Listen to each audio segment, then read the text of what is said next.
Emily. Oh, it's you. Two for the price of one. So we know that being a carer for someone means that carers often neglect their own needs. Given the recent and proposed changes to the health, social care and welfare systems, what steps do the panel want to see taken to ensure better support for carers can be provided? Judith, why don't you? Yep. On Tuesday next week, I'm starting in a joint committee between the House of Lords and the House of Commons, looking at a new bill which is on care and support. And if you like, we had the huge, great big health and social care bill last year, but that had precious little about social caring. This bill is the bill that will actually sort out a lot of the care issues. And I looked it up today just to sort out what is being said about carers, and there is a huge acknowledgement there that carers are absolutely critical to anyone's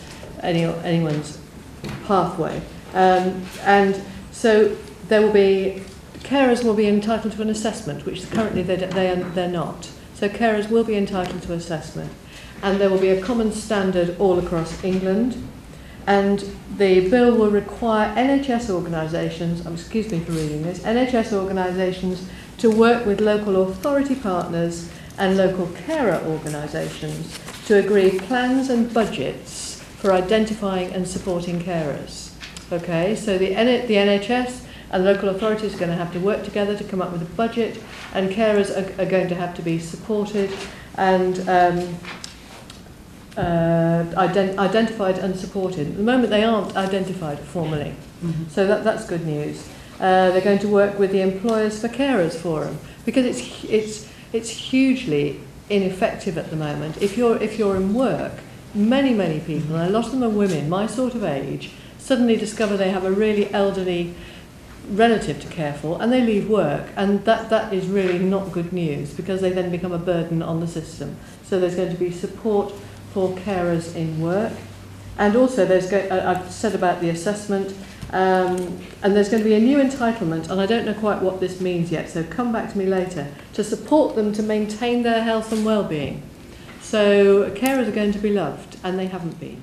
Well, that's rather an encouraging bill in a time of recession. Well, certainly, yes. Is it a government bill, and what's the timetable? It is a government bill. Starts in the Lords? It starts. We're not sure yet where it starts. We have to produce our report by the 13th of March next year. It will not become enacted before the next Queen's speech, but there's a sort of a technicality called a carryover.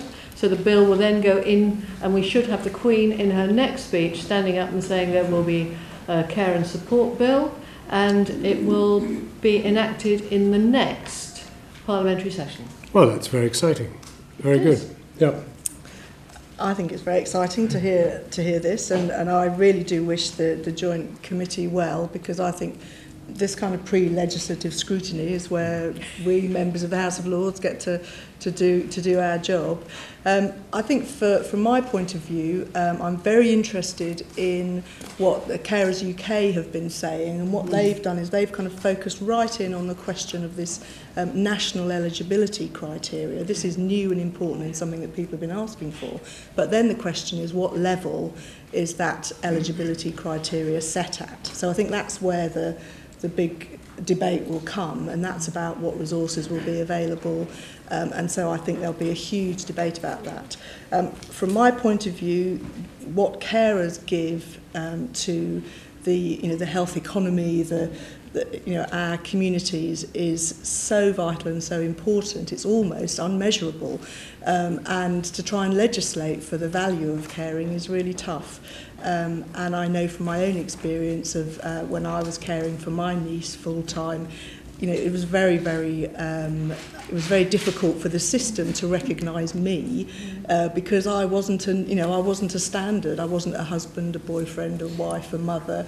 I was an auntie, and it was very, very difficult to play the role that that I needed to play, because she wasn't you know, she wasn't the, you know, we weren't a usual kind of pair. But it is absolutely vital that we do what we can, because if we don't support carers and carers start, you know, collapsing, crumbling, becoming, you know, in need themselves, then, yeah, I mean, it's really, really tough.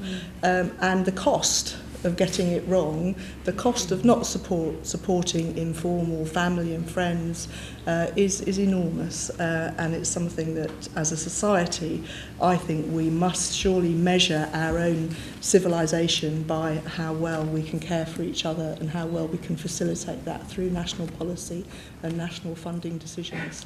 Well, that was a rather interesting anthropological voyage into how something which is rather urgently required will somehow occur, and through this place. So that is a useful piece of biological evidence that it works.